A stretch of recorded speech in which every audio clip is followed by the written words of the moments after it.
Bonjour à tous, notre vidéo d'aujourd'hui porte sur la deuxième partie des limites des fonctions continues.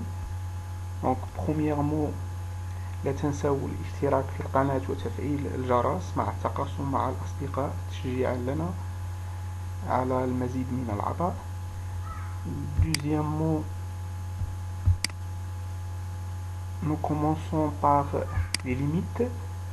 Définition: limite en un point, soit f définie du i vers r, une fonction définie sur l'intervalle i de r, soit x0 appartient à r en un point de i ou l'extrémité du i.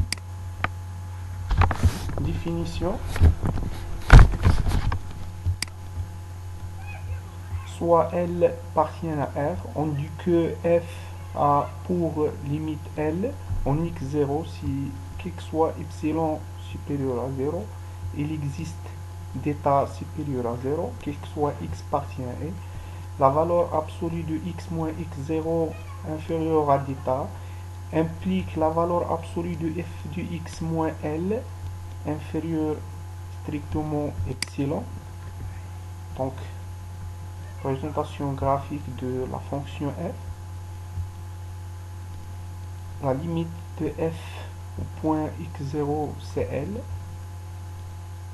tel que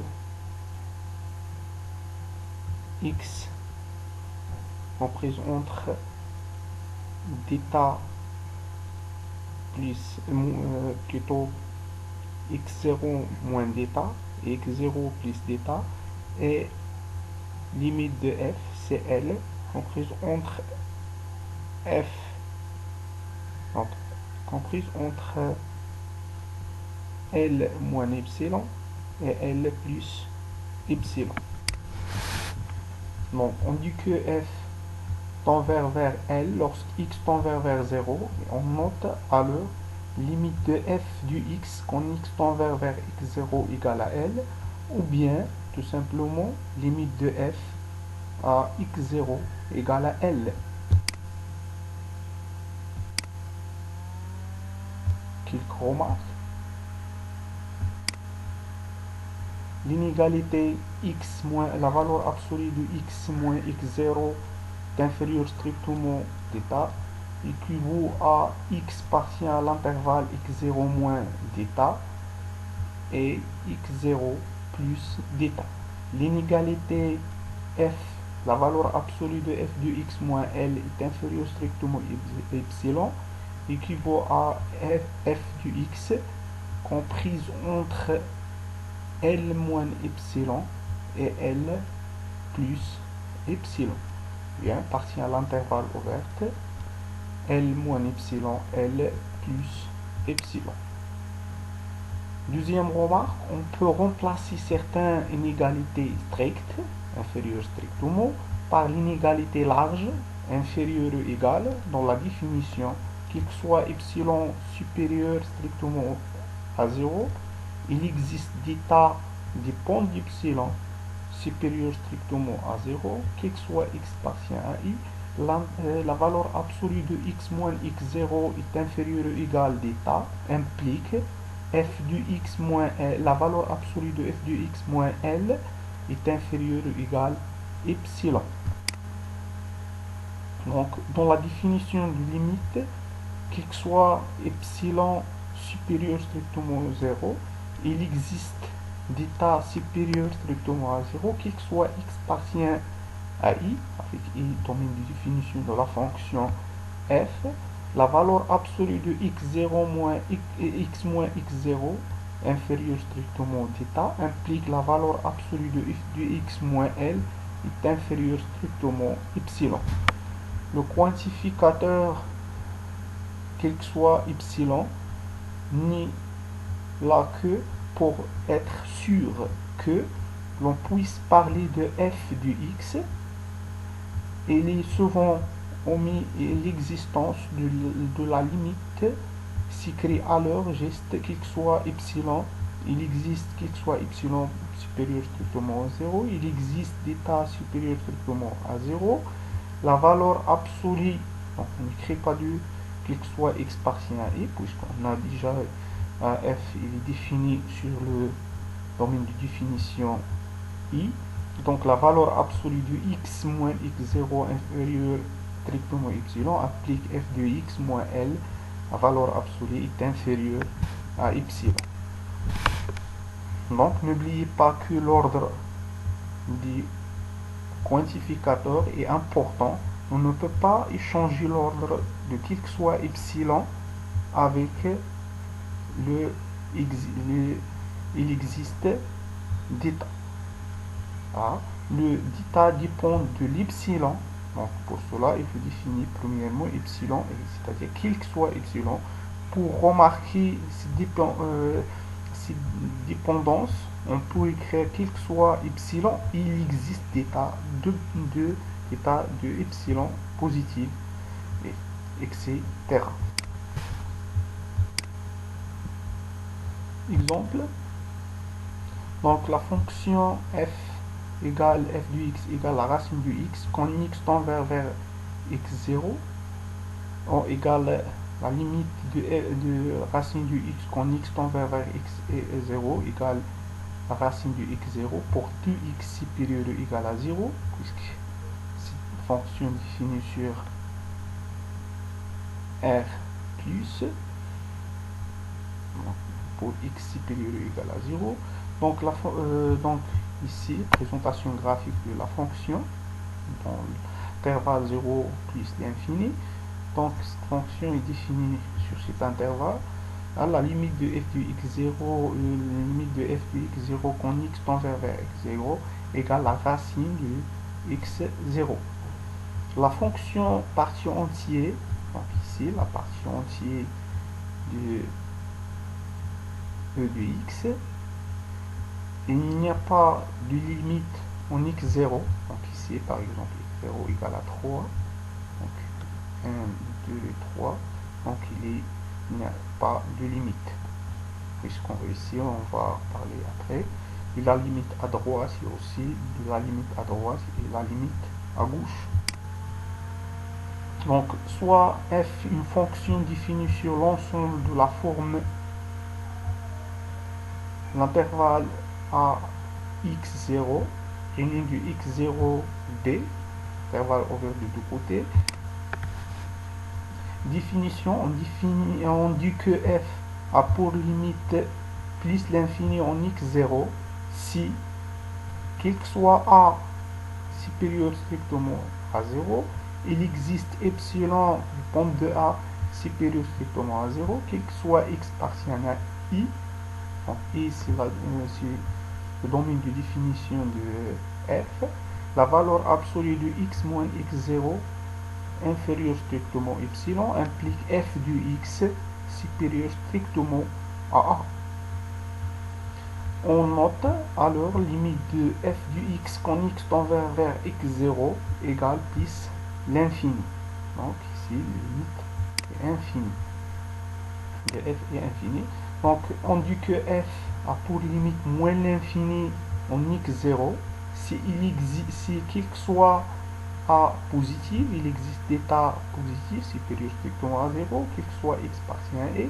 La valeur absolue de x moins x0 est inférieure strictement d'état implique f de x inférieur strictement moins a. On note alors limite de f de x quand x tend vers x0 égale moins l'infini.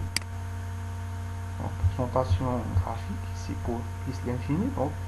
Donc d'état, donc x moins x0 comprise entre θ, c'est-à-dire que x comprise entre moins x moins d'état et x plus d'état. Donc toujours aussi la valeur bien a comprise entre donc, f supérieur strictement à a, ici, donc supérieur strictement à a tend vers donc la limite de f au voisinage de x0 tend vers plus l'infini. Et l'inverse pour moins l'infini, se tend vers moins l'infini, quand x tend vers x0. limite en l'infini, soit f définie de i vers r, une fonction définie sur l'intervalle de la forme aussi i égale a plus l'infini, donc l'intervalle ouvert en a. Définition, soit L appartient à L, on dit que f a pour limite L en x tend vers plus l'infini, c'est à la limite. Donc, si quel que soit epsilon supérieur à 0, il existe grand B supérieur à 0, ou bien état, donc supérieur à 0, quel que soit x appartient à i, x supérieur B implique la valeur absolue de f du x moins L inférieur à epsilon. Alors on note dans ce cas, on note alors limite de f du x quand x tend vers plus l'infini égale à L. Donc cette limite est finie.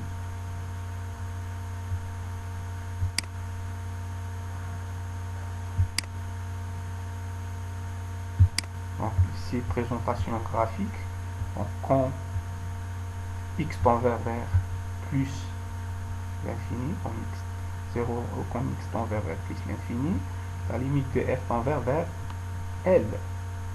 Et l'inverse, on dit que f a pour limite plus l'infini en plus l'infini si il existe quel que soit plutôt a supérieur strictement à 0, il existe b positive, quel que soit x appartient à i, alors x supérieur strictement à b implique f de x supérieur strictement à a. On note alors limite de f de x quand x tend vers plus l'infini égale plus l'infini. Ici, limite infinie de f de x quand x tend vers l'infini. On définira de la même manière la limite en moins l'infini pour les fonctions définies sur l'intervalle de type moins a. On avait précédemment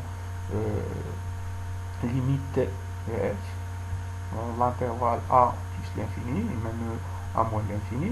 Donc ici pour la limite finie, donc quand x tend vers moins l'infini, x va tendre vers donc ici dans ce côté, donc la limite à moins l'infini et tend vers L, c'est la limite finie.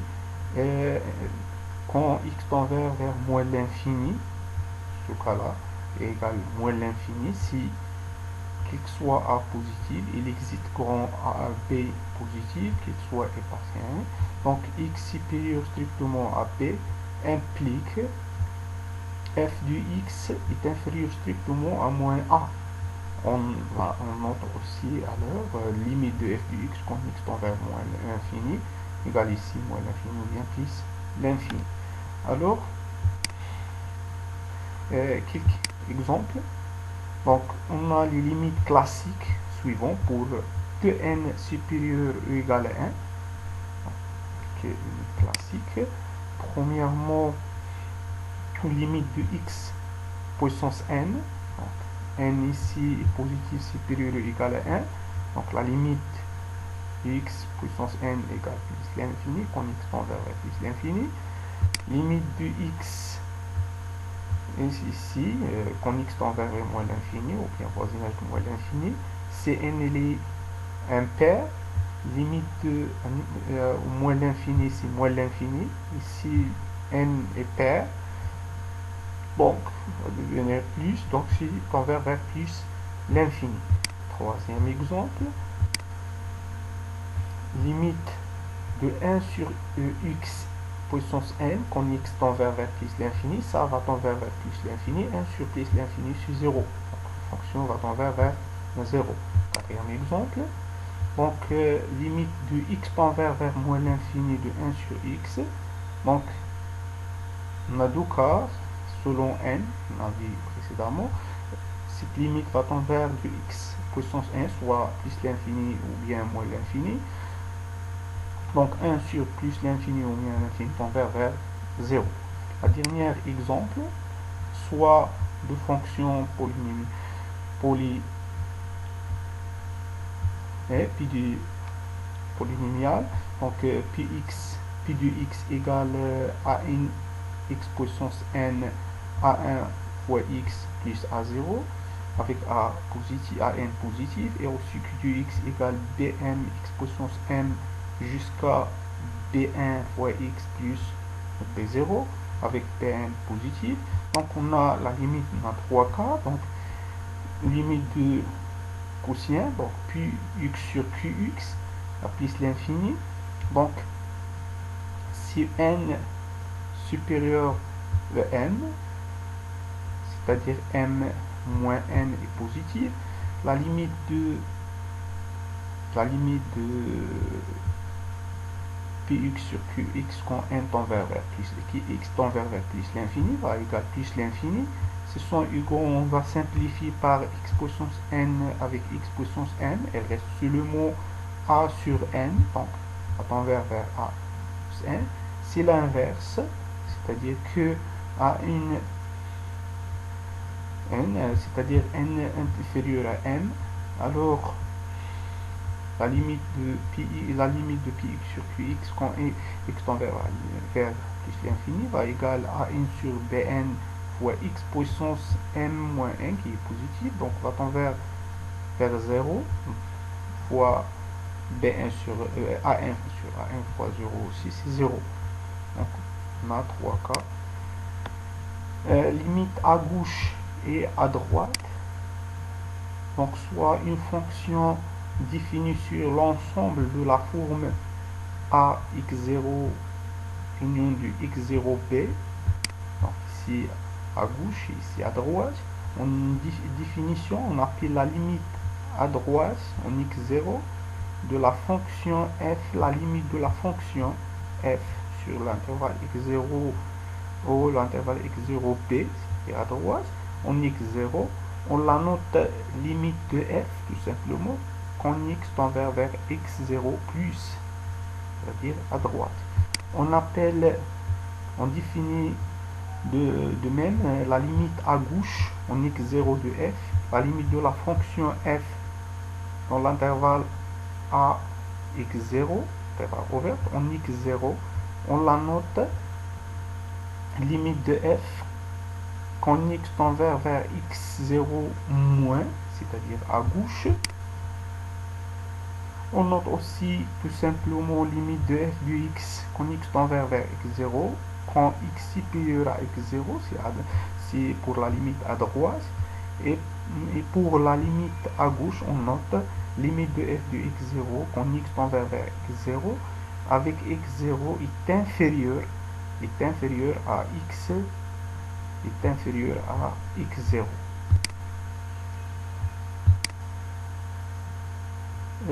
Dire que f défini de i vers r, admis une limite L appartient à R, à la droite en x0, signifie que, donc, quel que soit epsilon, il existe d'état d'epsilon supérieur strictement au 0, x comprise entre x0 et x0 plus 1, intervalle ouvert, implique la valeur absolue de f de x moins L est inférieur strictement à epsilon. Donc, à droite, ici, il y a x comprise entre x0 et x0 plus d'état. Donc, si la fonction f a une limite en x0, alors si limite à gauche et à droite en x0 coïncident, voilà les limites de f de x en x tend vers 0. Réciproquement, si f a une limite à gauche, une limite à droite en x0, ici, si limite voilà f de x0, si f est bien défini en x0, c'est-à-dire la valeur de f de x0 est définie, alors f admet une limite en x0 aussi. L'exemple, considérons la fonction partie entière au point x2, comme pour tout x appartient à l'intervalle 2, 3, on a la partie entière de f de x égale à 2, donc limite à droite de 2 de plus égale à 2.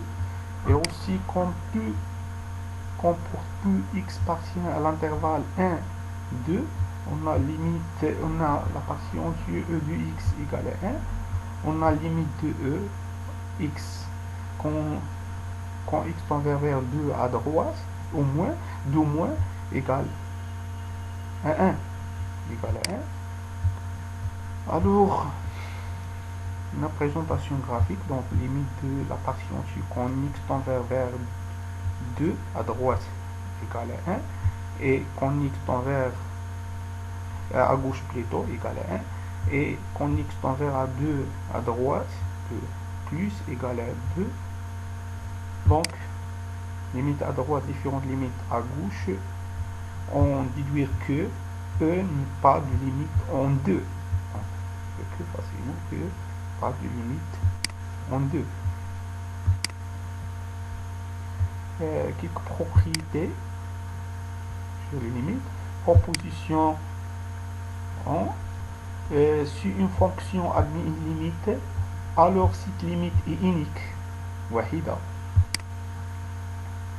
Soit deux fonctions f et g, on suppose que x0 est un réel, ou x0 égale plus ou moins l'infini.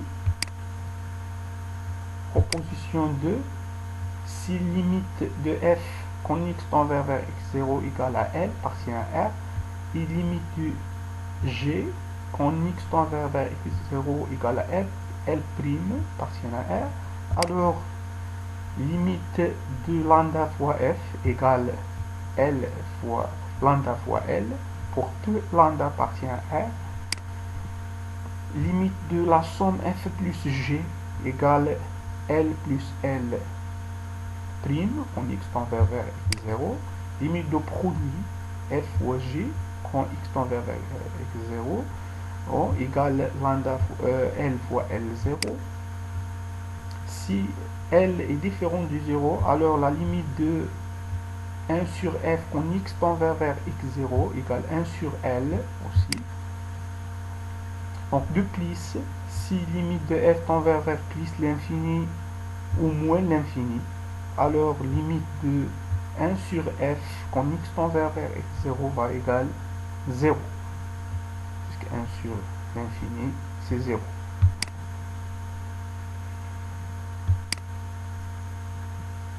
Proposition 3, si limite de f quand x tend vers x0 égale à L, et limite de g quand x tend vers L égale L', alors limite de g je rends f quand x tend vers x0 égale L'. مركب دالتين g je rends f. Donc f quand x tend vers 0 tend vers L, et L et g quand x tend vers L tend vers L', alors g je rends f tend vers L'. Exemple, soit une fonction u, une fonction x0 appartient à e, telle que x tend vers 2 lorsque x tend vers x0, en posant f du x égale la racine de 1 sur u carré plus l'un du u, si il existe quelle est la limite, si il existe quelle est la limite de f en x0. Ok. Comme x tend vers 2, alors x carré tend vers 4 carré, alors 1 sur u carré tend sur 1 sur 4, il y a un cas, quand x tend vers x0, donc on finit avec ces termes là, donc on passe ce terme ici, donc on a u tend vers 2, alors dans un voisinage du x0, on a u, elle est positive, donc l'un du u il est bien défini, ce voisinage. De plus, l'un de u tend vers l'un de 2 lorsque x tend vers x0, cela entraîne que 1 sur 1 x carré u carré plus l'un de u tend vers 1 plus 1 quart plus l'un de 2 lorsque x tend vers 0. En particulier, ça c'est positif, donc au voisinage de x0. Donc f il est bien défini au voisinage de x0. Donc f il est bien défini au voisinage de x0. Et par composition, il y a composition avec la racine carrée f de x, donc la composition de cette fonction avec la racine carrée, donc, comme on avait précédemment G f, il est bien, a bien une limite en x0 telle que limite de f de x quand x tend vers x0 égale la racine de 1 plus 1 quart plus l'un de 2. Donc, il y a des situations où l'on ne peut rien dire sur les limites. Par exemple, si limite de f quand x tend vers x0 plus l'infini, limite de g c'est moins l'infini, alors on ne peut a priori rien dire sur la limite de f plus g. Cela dépend vraiment de f et de g. On raccourcit cela en plus infini moins l'infini, une forme indéterminée. Donc voici une liste des formes indéterminées, c'est plus l'infini moins l'infini, ou bien 0 fois moins l'infini ou l'infini sur l'infini, 0 sur 0, 1 plus 1 puissance l'infini ou l'infini puissance 0, ce sont des formes indéterminées. Proposition 4. Si f est inférieur ou égal à g, si la limite de f égale à L, partie à R, alors la limite de G égale L' quand X tend vers X0, alors L est inférieur ou égal à L' automatiquement.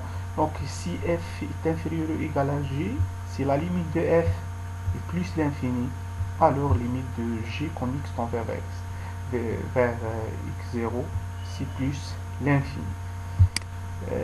Théorème de gendarme ou bien de l'encadrement, si on a fg plutôt supérieur ou égal à f est inférieur ou égal à h, si la limite de f égale à la limite de h quand x tend vers 0 égale à l, alors automatiquement la limite de g ou bien g a une limite en x0 égale à l. Présentation graphique. Donc ici présentation en graphique de f, ou bien la courbe de f, et aussi la courbe de g. Quand x tend vers x0, la limite du f égale à la limite de g égale à f par exemple. Donc aussi, g comprise entre les deux va mettre une limite égale à l, telle que limite de f égale limite de g égale limite de h. والسلام عليكم. بهذا ننهي هذا الجزء. نلتقي إن شاء الله في الجزء الأخير بالنسبة لفونكسيون كونتينيي.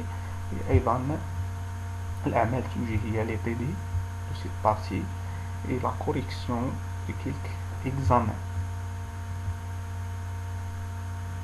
معكم الله.